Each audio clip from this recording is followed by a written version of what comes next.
Today has really been the culmination of a long journey over the last year of an ever worsening post-coup crackdown in Turkey. For us, of course, most worryingly, very early this morning, our own colleagues and other human rights defenders have been remanded into pre-trial detention, so they're now in prison on ludicrous charges, aiding of terrorist organizations. A stunt here outside the building with all personnel and everyone else. Both Taner, who's the chair of our board, who was detained last month, and Idil, who is the director of Amnesty Turkey, are now both behind bars.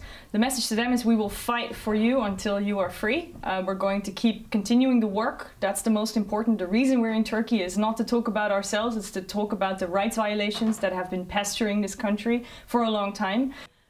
And then eventually the court finally, I believe it was 4 a.m.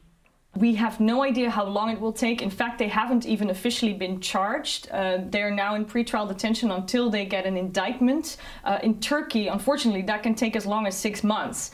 So it could be the case that they are going to be in jail for 6 months until we even know what the exact charges, what the indictment is against them. And that's, again, it shows you so clearly the flaws in the justice system in Turkey. It's those delays, but it's also these easy ways in which people can be locked up.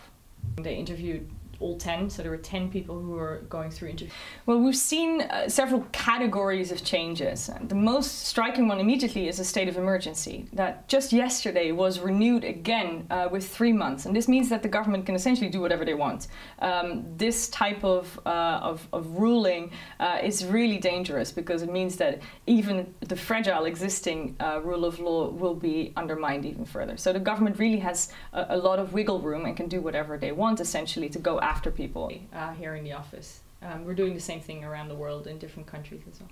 Large groups of people have been fired from their jobs. There's been purges in specific categories. So, for example, a lot of academics have been fired, a lot of doctors have been fired, a lot of military personnel has been fired, a lot of police officers have been fired. And that's not just people getting fired, it's also them being blacklisted, essentially. Their passports being cancelled, their families not being able to get jobs.